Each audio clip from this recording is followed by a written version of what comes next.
ಮಾತನಾಡಿದರೆ ರಚ್ಚಿಗೆ ರೌಡಿಯಾಗಿ ನಿನ್ನ ದೇಹವನ್ನು ಚಿಂದಿ ತಿಂಡಿಯಾಗಿ ಕತ್ತರಿಸಿ ಚಿತ್ರಾನ್ನ ಮಾಡಿ ನಿಮ್ಮ ಪಾಪದ ರಕ್ತ ನಡಿ ನಾಯಿಗಳಿಗೆ ಕೊಟ್ಟುತ್ತದೆ. ಎಚ್ಚರ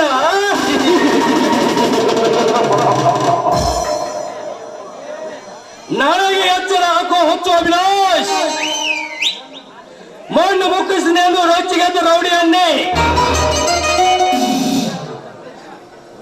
ದೇಹವನ್ನು ಕತ್ತರಿಸಿ ಚಿತ್ರವನ್ನು ಮಾಡಬೇಕಾದ್ರೆ ನೀನು ಇನ್ನೊಂದು ಜನ್ಮ ಎತ್ತಿ ಬರಬೇಕಲೇ. ಇನ್ನೊಂದು ಜನ್ಮ ಎತ್ತಬೇಕು ಶಿರಾಜ್. ಇದೇ ಜನ್ಮದಲ್ಲಿ ಅನ್ಯಾಯವಾಗಿ ಅಡ್ಡದಾರಿರುತ್ತಿರುವ ಮಾವಾಳಿಯರನ್ನು ಅಡ್ಡಡ್ಡಾಗಿ ಕತ್ತರಿಸಿ ಸುಡುಗಾಡದಲ್ಲಿ ಸುಟ್ಟು ಹಾಕದಿದ್ದರೆ ನನ್ನ ಹೆಸರು ಅವಿನಾಶನೇ ಅಲ್ಲ.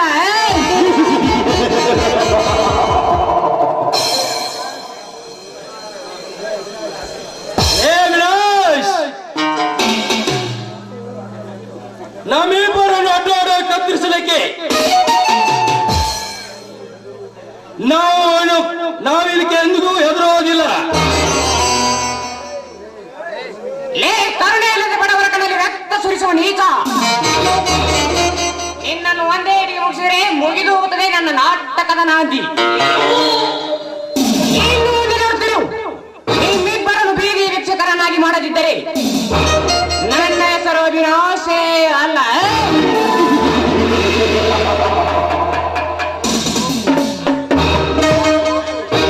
ಬಿ ಕೇರ್ಫುಲ್, ಬರ್ತೀನಿ.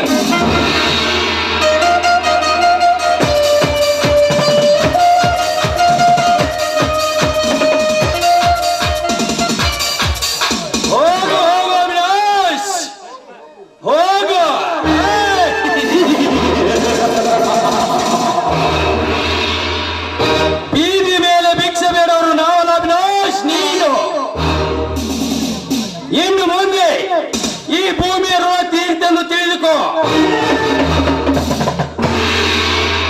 ಸುತ್ತು ಹೊತ್ತು ಅಲ್ಲಿ ಅಟುವಾದಿಯಾದ ನನ್ನ ಮಾವನ ಮನೆ ಸಾಮ್ರಾಜ್ಯದಲ್ಲಿ ಬಿಡಿ ನಾಗರಂತೆ ಬಿಚ್ಚಿ ಆಡುತ್ತಿರುವಾಗ ನಾನೆಂದು ಇದಕ್ಕೆ ಆಸ್ಪದ ಕೊಡ್ಲಾರೆ.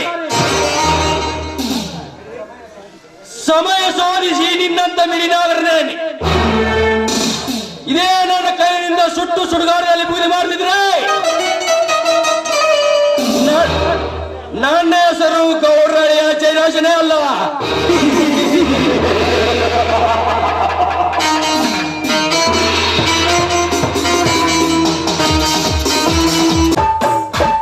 ತಾಯಿ ಜಗನ್ಮಾತೆ, ನಾನು ಹೇಳಿದ ಪೂಜೆ ಮುಗಿಲಿ ಅಂತ ಮಡಿಯಿಂದ ಈ ಕಾಡಿಗೆ ಓಡೋಡಿ ಬಂದಿದ್ದೇನೆ. ಹೂ ಪತ್ರಿಯನ್ನು ತೆಗೆದುಕೊಂಡು ನಿನ್ನ ಪೂಜೆ ಮುಗಿದ ಮೇಲೆ ನಮ್ಮ ಕಷ್ಟ ಕಾರ್ಪಣ್ಯದಿಂದ ನಮ್ಮನ್ನ ಮುಕ್ತಿ ಹೊಂದಿಸಮ್ಮ, ಮುಕ್ತಿ ಹೊಂದಿಸ.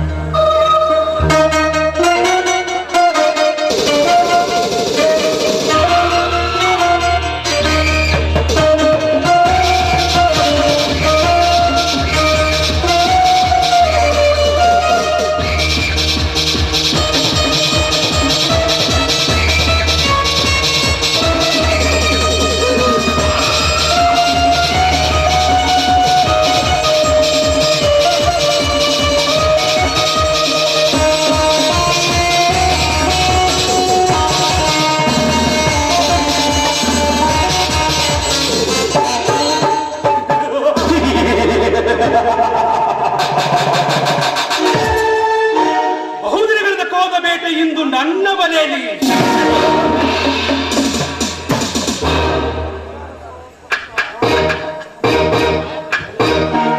ಯಾರು ಯಾರು ನೀವು? ಯಾರು? ಈ ಗರ್ಭ ಶ್ರೀಮಂತನ್ರೋ ದನಿ ಅಂತ. ಓಹೋ, ನೀವು ಈ ಊರಿನ ಶ್ರೀಮಂತರ? ಇಲ್ಲಿ ತಾವಿಲ್ಲಿಗೆ ಬಂದ ಕಾರಣ?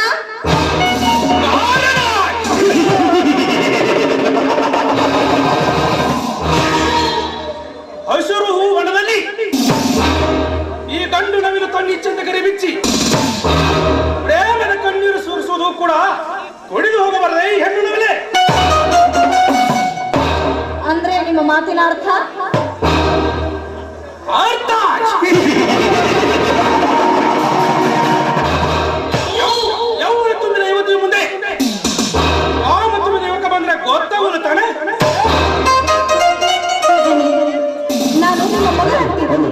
ದಯವಿಟ್ಟು ನನ್ನ ಮೇಲೆ ಕಾಮದ ಕಣ್ಣು ಹಾಕಬೇಡಿ. ಬಿಟ್ಟು ಬಿಡ್ಬೇಕಲ್ಲ ಕೆಟ್ಟ ಸೂಳೆ.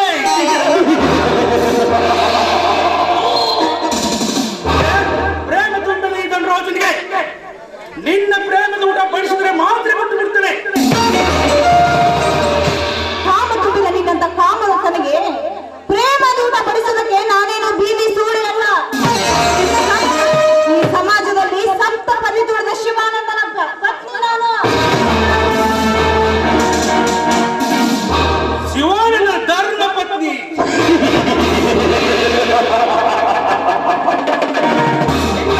ನಿನ್ನ ದೇಹವನ್ನು ಬತ್ತಲೆ ಆಗುವುದು ಸ್ಫೂರ್ತಿ. ಬತ್ತಲೆ ಕಾಣುವ ನಿನ್ನ ಅಂಗಾಂಗವನ್ನು ಕತ್ತಲಿಗೆ ಸವಿದೇ ಬಿಡಲಾರೆ ಬಾಜು. ಬಾಯಿ ಬಿಗಿ ಹಿಡಿದು ಮಾತನಾಡೋ ಕಾಮುಕ ನರಿಯಂತೆ ನನ್ನ ಬೆನ್ನ ಹಿಂದೆ ಬಿದ್ದು ನರಕಕ್ಕೆ ಹೋಗ್ಬೇಡ. ಹೊರಟು ಹೋಗಲು ಬಂದಿಲ್ಲ ಜ್ಯೋತಿ. ಕಾಮ ತುಂಬಿದ ಈ ಧನರಾಜನಿಗೆ ಪ್ರೇಮದ ಕಣ್ಣೀರು ಸುರಿದು ನಿನ್ನ ಸೌಂದರ್ಯ ಸವಿಲು ಬಂದಿದ್ದೇನೆ ಈ ಧನರಾಜ್. ಏ ಕರುಣೆ ಇಲ್ಲದ ಕಟುಕ, ಪ್ರೀತಿ ಪ್ರೇಮ ಎಲ್ಲ ನನ್ನ ತಾಳಿ ಕಟ್ಟಿದ ಗಂಡನಿಗೆ ಮೀಸಲು. ನಿನ್ನಂತ ಕಾಮುಕನಿಗೆ ಪ್ರೀತಿ ಪ್ರೇಮ ಕೊಡೋದಕ್ಕೆ ನಾನೇನು ಬೀದಿ ಸೂಳಿ ಅಲ್ಲ, ನಿಜವಾದ ಕರತೆ ನಾನು.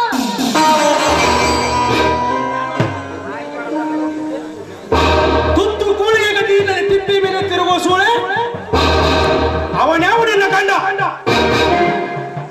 ನಿನ್ನ ಗಂಡ ಪುಂಡ ಪ್ರಚಂಡ ಅವ್ರಿಗೈದು ನಿನ್ನ ಶೀಲ ಕಚ್ಚದಿದ್ದರೆ ನನ್ನ ಹೆಸರು ಧನರಾಜನೇ ಅಲ್ಲ. ಲೋಕಾಮುಖ, ನನ್ನ ಶೀಲ ಚೀಲಕ್ಕೆ ಕೈ ಹಾಕೋದಕ್ಕೆ ಬಂದ್ರೆ ನನ್ನ ಗಂಡ ಹಾರಿ ಬಂದು ನಿನ್ನ ರುಂಡವನ್ನ ತೆಗಿತಾನೆ. ಎಚ್ಚರದಿಂದ ಮಾತನಾಡು. ನನಗೆ ಹೆಚ್ಚು ಹುಚ್ಚುರಂಡ ಏನು ಅರೇನೆ ಮಗುವಿನ ಮುಂದೆ ಕಿರಿಯಾಗಿ ಏನೇನೋ ತೋರಿಸಂಗೋಗುತ್ತದೆ ನಿನ್ನ ಮಾತಿನ ಅರ್ಥ. ಗರತಿ ಎಂಬ ಗಂಗಾಳದಲ್ಲಿ ಕಾಮ ಕುತ್ತು ನಿಲ್ಲಿಸಿ ಕಾಮಿ ನಿಲ್ಲಿಸಿಕೋ. ಸಾವಿನ ಸಂದರ್ಭದಲ್ಲಿ ಬಿದ್ದು ಸಾಯೋ, ಇಲ್ಲ ಹೂವಿನ ಹಾಸಿಗೆ ಮೇಲೆ ಬಿದ್ದು ಕಾಮ ಸುಖ ಕುಡಿಯೋ. ಕರುಣೆ ಇಲ್ಲದ ಕಟುಕ, ನೀ ಬಾಂದಾಗ ಕರೆದು ನೀನು ಸುಖ ಕೊಡೋದಕ್ಕೆ ನಾನು ಬೀದಿ ಸೂಳಿ ಅಲ್ಲ, ನಿಜ ಗರತಿ ಭಾರತಿ, ನಿಜವಾದ ಗರತಿ. ಗರತಿ ಗರತಿ ಗರತಿ ಅದ್ಯಾವ ದೊಡ್ಡ ಮಹಾಗರತಿ. ಗಂಡನನ್ನು ಉಂಡು ಮಲಗಿಸಿ ರಾತ್ರಿ ಹೊತ್ತಿನಲ್ಲಿ ತಾನು ವಯಸ್ಸಿನ ಗಂಡನೊಂದಿಗೆ ಕಾಮದ ಚಕ್ಕಂದಾಡುವ ಹೇಸಿ ಹಣ್ಣು ಕಷ್ಟಲ ಈ ಸಮಾಜದಲ್ಲಿ. ಗಂಡನನ್ನು ಉಂಡು ಮಲಗಿಸಿ ತಾನು ವಯಸ್ಸಿನ ಗಂಡನೊಂದಿಗೆ ಕಾಮ ಸುಖ ಕೊಡುವ ಹೆಣ್ಣು ಕಷ್ಟಲ ಈ ನಿನ್ನ ಸಮಾಜದಲ್ಲಿ.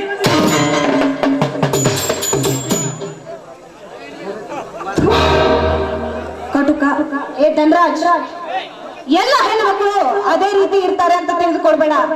ರಾಮಾಯಣದಲ್ಲಿ ಸೀತಾ ಮಾತೆಯನ್ನು ಹೊತ್ತೊಯ್ದ ರಾವಣ ಸೀತಾ ಮಾತೆಯನ್ನು ಏನು ಮಾಡೋದಕ್ಕಾಗಲಿಲ್ಲ. ರಾಮನ ಸಹಾಯದಿಂದ ಸೀತಾ ಮಾತೆ ಮರಳಿ ಬಂದು ಪತಿರುತೆ ಎನಿಸಿಕೊಂಡಳು. ಅಷ್ಟೇ ಅಲ್ಲ, ಹೇಮರೆಡ್ಡಿ ಮಲ್ಲಮ್ಮ ಹುಚ್ಚ ಗಂಡನಿಗೆ ಜೀವನ ಮಾಡಿ ಪತಿರುತೆ ಎನಿಸಿಕೊಳ್ಳಿಲ್ವೇ? ಇಂಥ ಸಮಾಜದಲ್ಲಿ ಭಾರತ ನಾರಿಯರಿಗೆ ಬಾಯಿ ಬಂದಂತೆ ಮಾತನಾಡಿದ್ರೆ ಈ ಸಮಾಜದ ಗರತಿರು ನಿನ್ನನ್ನು ಎತ್ತು ಬಂದು ಎದೆಗೊದಿರ್ತಾರೆ.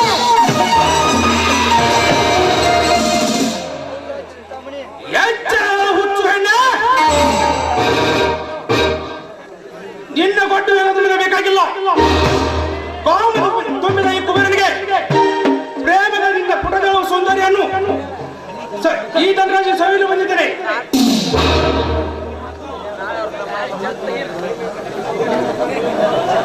ಕಾಮುಕ ಧನರಾಜ, ನಿನಗೆ ಸುಖ ಕೊಡುತ್ತಾರೆ ಈ ಹೆಣ್ಣು ಅಂತ ತಿಳಿದುಕೊಂಡಿದ್ಯಾ? ನೋಡು, ಒಳ್ಳೆ ಮಾತಿನಿಂದ ಹೇಳ್ತಾ ಇದ್ದೀನಿ, ಹೊರಟು ಹೋಗು. ನೋಡು, ನಿನಗೆ ಅಷ್ಟೊಂದು ಸಿರಿ ಸುಖ ಕೊಡುತ್ತೇನೆ ಅನ್ನೋ ಸೊಕ್ಕು ನಿನ್ನಲ್ಲಿದ್ರೆ ನನ್ನಂತಿರುವ ನಿನ್ನ ಮಗಳನ್ನ ನನ್ನ ಗಂಡನ ಮಗಲಿಗೆ ತಂದು ಮಲಗಿಸು. ನೀನು ಕೊಡುವಂತ ಎರಡು ಮಷ್ಟು ನನ್ನ ಗಂಡ ಸಿರಿ ಸಂಪತ್ತನ್ನು ಕೊಡ್ತಾನೆ. ಹೊಲಸು ಹೆಣ್ಣೆ, ನನ್ನ ಮಗಳ ಬಗ್ಗೆ ಮಾತನ್ನು ಹೊಲಸು ಹೆಣ್ಣೆ.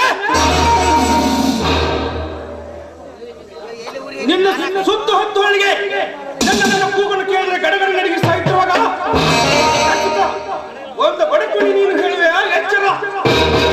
ಏ ಧನರಾಜ್, ದೂರ ಸರಿದಿಟ್ಟು ಮಾತನಾಡು. ನೀನು ಬಾ ಸುಖ ಕೊಡು ಅಂತ ಹೇಳೋದಕ್ಕೆ ನೀನೇನು ನನ್ನ ಕಟ್ಟಿಕೊಂಡ ಗಂಡನೂ ಅಲ್ಲ, ಸೋದರ ಮಾವನೂ ಅಲ್ಲ. ಹೊರಟೋಗಿಲ್ಲಿಂದ. ವೆರಿ ಗುಡ್ ಜ್ಯೋತಿ, ವೆರಿ ಗುಡ್. ನಿನ್ನ ಕೊರಳಿಗೆ ತಾಳಿ ಕಟ್ಟಿದ ಗಂಡು ನಾನಲ್ಲ, ನಿನ್ನ ಸೋದರ ಮಾವನು ನಾನಲ್ಲ. ನನ್ನ ದೇಹದ ತೃಪ್ತಿಗಾಗಿ ನಿನ್ನ ಕೈಯಿಂದ ಬಂದ ಗಂಡ.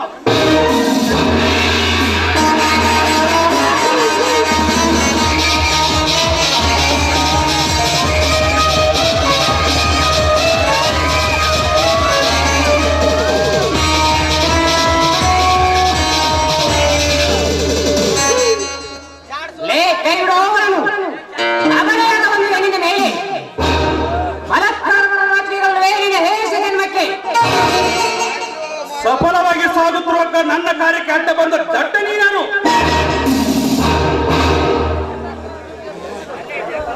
ಬೇಕಿರದಾಕೆ ಮೇಲೆ ವಾಮನದಲ್ಲಿ ಬೀಸುವ ನಿಮ್ಮಂತ ಕೆಟ್ಟ ಸೋಳೆ ಮಕ್ಕಳನ್ನು ಇದೇ ಕುರುವಿನಿಂದ ಮೆಟ್ಟಿಸಿರಲು ಬಂದ ಅಭಿಮಾನ್ಯು ನಾನು. ಅಭಿಮಾನ್ಯ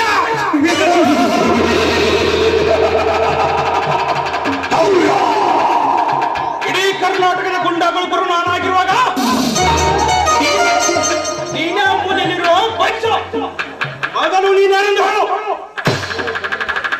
ಲೇದನ್ರಾಜ್, ಕಂಡ ಎನ್ನುವ ಶೀಲರನ್ನು ಮಾಡುವುದನ್ನು ಕಂಡು ಹೊರಟು ಹೋಗಬೇಕೇ? ಅದು ಈ ಜನ್ಮದಲ್ಲಿ ಸಾಧ್ಯವಿಲ್ಲ. ನಿನ್ನಂತ ಕೆಟ್ಟ ಸೂಳೆಯ ಮಕ್ಕಳನ್ನು ಇದೇ ಕೊಡುವಳಿಂದ ಮೆಟ್ಟಿಸಿ ಬಿಸಿ ರಕ್ತ ಕುಡಿದು ಬಿಟ್ಟರು. ಎಚ್ಚರದಿಂದ ಮಾತನಾಡು. ಎಚ್ಚರ ಹೇಳು ಹುಚ್ಚು ಸೂಳೆ ಮಗನೇ. ಇಡೀ ಕರ್ನಾಟಕ ಜನ ಗಡಗಡೆ ನಡಿಗೆ ಸಾಯುತ್ತಿರುವಾಗ ಯಾಕಸ್ಥಿತ ನೀನೊಬ್ಬ ಬೀದಿ ಬೀಸುವ ನನಗೆ ಹೆಚ್ಚಿನ ಮಾತು ಹೇಳೋಣ ಪಂಚ. ಮದನು ನೀನ್ಯಾರೆಂದು ಹೇಳು. ನಾನು 10 ವರ್ಷಗಳ ಹಿಂದೆ ನನ್ನ ಸಹೋದರನ್ನು ಕೊಲೆ ಮಾಡಿಸಿ ನನ್ನನ್ನು ಜೈಲಿಗೆ ಕಳಿಸಿ ನನ್ನನ್ನು ಜೈಲಿಗೆ ಕಳಿಸಿದೆಯಲ್ಲ, ಅದೇ ಸೇರಿಗಾಗಿ ಇನ್ನನ್ನು ಕೊಲ್ಲಲು ಜೈಲಿನಿಂದ ಜಿಗಿದು ಬಂದ ಕೈದಿ ಅವಿನಾಶ್. ಲೇ ವಿನಾಶ್, ನಿನ್ನ ಸೋದರರು ಕೊಂದು ನಿನ್ನ ಜೈಲಿಗೆ ಕಳಿಸಿದ್ದು ನಾನೇ. ಈಗ ಏನು ಮಾಡುವೆ? ನಿನಗೆ ಜೀವದಾನ ಮಾಡ್ತೇನೆ, ಎಲ್ಲರೂ ಹೋಗಿ ಬದುಕಿಕೋ. ಬದುಕುವ ಆಸೆ ನನಗೆಲ್ಲ ಲೇದರಿಕೆ ರಾಜ್.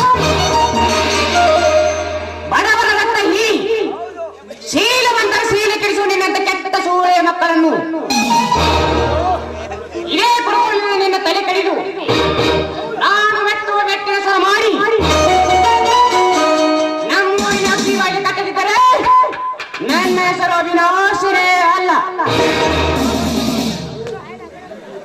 ಲೇ ಬೀದಿಯ ಬಿಕಾರಿ, ನನ್ನನ್ನು ಸಾಯಿಸುತ್ತ ಸೊಕ್ಕು ಬಂದಿದೆ ನಿನಗೆ. ನನ್ನ ಬಂದೂಕಿ ನೀಟಿಗೆ ಸಿಕ್ಕರೆ ಚಿತ್ರವಾಗಿ ಬೀಳುವೆ. ಈಗಾಗಲೇ ಬಿಟ್ಟು ಬಂದಿದೆ, ಇನ್ನು ಸಿಕ್ಕಾಗ ನೋಡಿಕೊಳ್ತೇನೆ ವಿನಾಶ್, ನೋಡಿಕೊಳ್ತೇನೆ.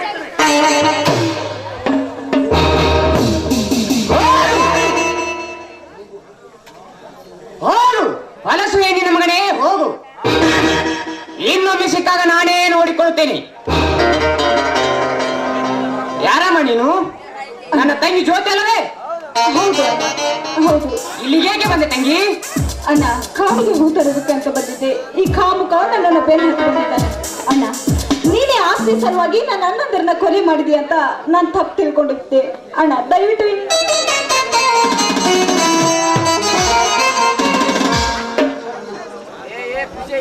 ತಂಗಿ, ನನ್ನ ಸಹೋದರನ್ನು ಕೊಲ್ಲುವ ಕಟುಕ ನಾನು ತಂಗಿ.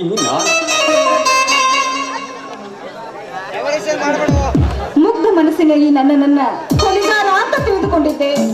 ಅಣ್ಣ, ನೀನು ಈ ಸಮಾಜದ ದೃಷ್ಟಿಯಲ್ಲಿ ಕೊಲೆಗಾರ ಆಗ್ಬಿಟ್ಟೆ ಅಣ್ಣ, ಕೊಲೆಗಾರ ಆಗ್ಬಿಟ್ಟೆ. ಹೌದು ತಂಗಿ, ಕೊಲೆ ಮಾಡಿದ ಕೊಲೆಗಾರನಾದೆ. ಆದರೆ ನಿನ್ನ ನಿಜವಾದ ಕೊಲೆಗಾರನಾಗಬೇಕಾದರೆ ಇಂದಿನ ನಾಳೆ ಅವರು ಆ ಕೆಟ್ಟ ದಂಡಾಜಿಯನ್ನು ಸುಟ್ಟು ಹಾಕಿದಾಗಲೇ ನಿಜವಾದ. ಅಣ್ಣ, ಸತ್ಯ ಅಸತ್ಯ ಏನು ಅನ್ನೋದು ನನಗ್ ತಿಳಿದಿದೆ, ಅಷ್ಟೇ ಸಾಕು ಅಣ್ಣ, ಅಷ್ಟೇ ಸಾಕು. ತಂಗಿ, ಸತ್ಯವೆಂಬ ಸೂರ್ಯನ ಬೆಳಕಿನ ಮುಂದೆ ಸುಳ್ಳೆಂಬ ಕಪ್ಪು ಮೋಡ ಬಂದರೆ ಬರೀ ಕತ್ತಲಾಗಿರ್ತದೆ ಎಂದು ತಿಳಿದಿರುವೆಯಾ? ಸತ್ಯವೆಂಬ ಬೆಳಕು ಈ ಭೂಮಿಗೆ ಬಿದ್ದಾಗ ಗೊತ್ತಾಗುವುದು ಸತ್ಯದ ಮರ್ಮ. ಅಣ್ಣ, ಶಕ್ತಿಶಾಲಿಯಾಗಿರೋ ನನ್ನ ಅಣ್ಣ ಊಟ ನಿದ್ದೆ ಇಲ್ಲದೆ ಎಷ್ಟೊಂದು ಸೊರಗಿ ಹೋಗಿದೆ ಅಣ್ಣ, ನೀನು ಎಷ್ಟೊಂದು ಸೊರಗಿ ಹೋಗಿದೆ. ಹೌದು ತಂಗಿ, ಹಿರಿಯಾಟಕ್ಕೆ ಸಿಕ್ಕು ಸೇರಿಮನೆ ವಾಸ ಅನುಭವಿಸಿದ ಪಾಪಿ ನಾನು. ತಂಗಿ, ಹುಬ್ಬಳ್ಳಿಯ ಶ್ರೀ ಸಿದ್ಧಾರು ನನ್ನ ಜಾತ್ರೆಯಲ್ಲಿ ಕಳೆದುಕೊಂಡ ನನ್ನ ತಮ್ಮ ನಿಮ್ಮ ಮನೆಗೆ ಏನಾದರೂ ಬಂದಿದ್ದೇನೆ ನಮ್ಮ? ಇಲ್ಲ ಇಲ್ಲ ಅಣ್ಣ, ನನ್ನ ಸುಳಿವು ಇನ್ನುವರೆಗೂ ಸಿಕ್ಕೇ ಇಲ್ಲ ಅಣ್ಣ, ಸಿಕ್ಕೇ ಇಲ್ಲ. ಅಯ್ಯೋ ವಿಧಿ, ಕಳೆದು ಹೋದ ನನ್ನ ತಮ್ಮ ಇನ್ನೂ ಬರಲಿಲ್ಲವೇ? ಅಣ್ಣ, ಎಲ್ಲದಕ್ಕೂ ಆ ದೇವರಿದ್ದಾನೆ. ಈಗ್ಲಾದ್ರೂ ನಿನ್ ಮನೆಗ್ ಬಾ ಅಣ್ಣ.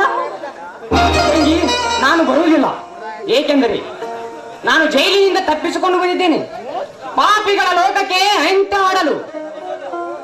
ಅಣ್ಣ ತಂಗಿ, ತಂಗಿ, ನಾನು ಇದೇ ಕಾಡಿನಲ್ಲಿ ಇರುತ್ತೇನೆ. ಅಣ್ಣ, ನನ್ನ ನೋಡ್ಬೇಕು ಅಂತ ಈ ತಂಗಿಗೆ ಆಸೆ ಆದಾಗ ನಾನೇ ನನ್ನ ನೋಡೋದಕ್ಕೆ ಎಲ್ಲಿಗೆ ಬರ್ಲಿ ಅಣ್ಣ, ಎಲ್ಲಿಗೆ ಬರ್ಲಿ? ತಂಗಿ, ನಾನು ಇದೇ ಕಾಡಿನಲ್ಲಿ ಇರುತ್ತೇನೆ. ನಿನಗೆ ಆಪತ್ತು ಬಂದಾಗ ಅಣ್ಣ ಎಂದು ಕೂಗಿದ್ರೆ ಸಾಕು, ಒಂದೇ ಒಂದು ನಿಮಿಷದಲ್ಲಿ ಬಂದು ಬಿಡ್ತೇನೆ. ಸರಿ ಅಣ್ಣ, ನಿನ್ನನ್ನು ನೋಡ್ಬೇಕು ಅಂತ ಆಸೆ ಆದಾಗ ನಾನು ಖಂಡಿತವಾಗ್ಲೂ ಈ ಕಾಡಿಗೆ ಬರ್ತೀನಿ ಅಣ್ಣ. ನಾನು ಬಂದು ತುಂಬಾ ಹೊತ್ತಾಯ್ತು, ಮನೆಯಲ್ಲಿ ನನ್ನ ಗಂಡ ಕಾಯ್ತಾ ಇರ್ತಾರೆ, ನಾನು ಹೋಗಿ ಬರ್ಲಿ ಅಣ್ಣ? ಆಯ್ತು ತಂಗಿ, ಹೋಗಿ ಬರಮ್ಮ. ಸರಿ.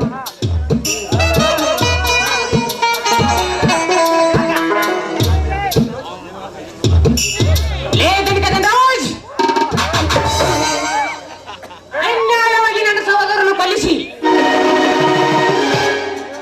ನನ್ನ ತಂಗಿ ಶ್ರೀಹಾರನ ಮಾಡಲು ಹೊತ್ತೋಗುತ್ತಿರುವ ಕೆಟ್ಟ ಕಾಮುಕನ ಮಗನೇ, ಅದೇ ಸೇಡಿಗಾಗಿ ನಾಳೆ ಬೆಳಗಾಗುವುದಾಗಿ ಚೆಂಡು ಹೂವಿನಷ್ಟೇ ಅಂದವಾಗಿ ಶೋಭಿಸುತ್ತಿರುವ ನಿನ್ನ ಮಗಳು ಸಿಂಚನಾಳನ್ನು ನನ್ನ ತೋಟಕ್ಕೆಯಲ್ಲಿ ಬಿಗಿದಪ್ಪಿ ಅವಳ ಶ್ರೀಲಾರನ ಮಾಡಿ ಆ ಗರ್ವದ ಮೆರೆಯಲಿಗೆ ಗಂಡ ನಾನಾಗದಿದ್ದರೆ ನನ್ನ ಹೆಸರು ಅವಿನಾಶಿನೇ ಅಲ್ಲ.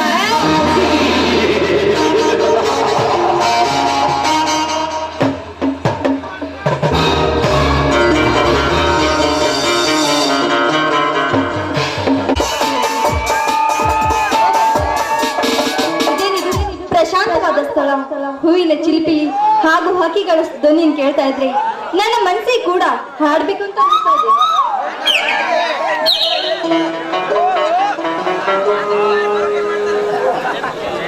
ಹಲೋ ಮೇಡಮ್, ಈ ಗೆಜ್ಜೆ ನಿಮ್ದು ತಾನೆ?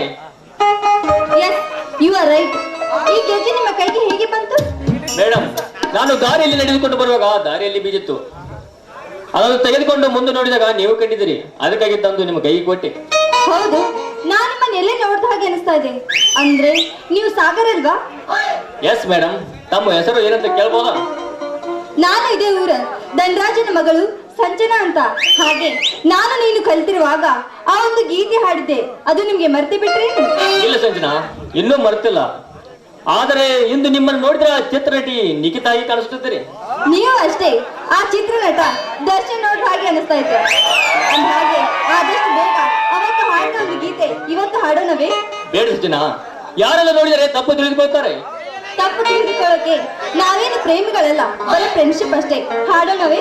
ಹಾಗೆ ಫ್ರೆಂಡ್ಸ್, ಈ ತಂಪಾದ ಗಾಳಿಯಲ್ಲಿ ಇಂಪಾಗಿ ಸೂಚಿ ಬರಲಿ ಅಂದು ನೀ ಹಾಡಿದ ಮಧುರ ಗೀತೆ.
ನನ್ನ ಮನಸ್ಸು ಹಗರಾಯ್ತು.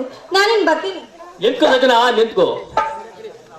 ನೀನು ಮನೆಗೆ ಹೋಗುವ ಮುಂಚೆ ನಾನು ನಿನ್ನ ಹೃದಯ ಎಂಬ ಅರಮನೆಯ ಮೇಲೆ ವಾಸ ಮಾಡಬೇಕು ನನ್ನ ಆಸೆ. ಸಾಗರ್, ಅಂದ್ರೆ ನಿನ್ನ ಮಾತಿನ ಅರ್ಥ?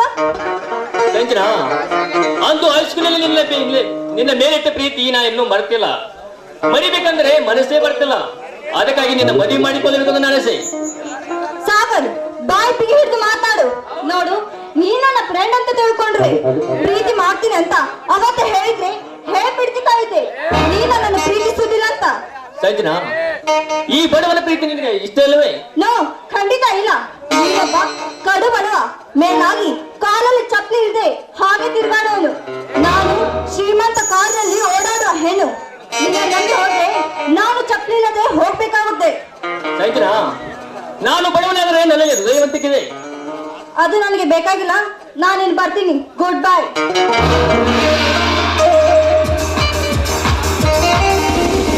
ಹೋಗು ಸಂಜನಾ, ಹೋಗು. ನಿನ್ನಂತ ಗರ್ವ ತುಂಬಿದ ಹೆಣ್ಣಿಗೆ ಗಂಡ ನಾನಾಗುತ್ತಿದ್ದರೆ ನನ್ನ ಹೆಸರು ಸಾಗರೇ ಅಲ್ಲ.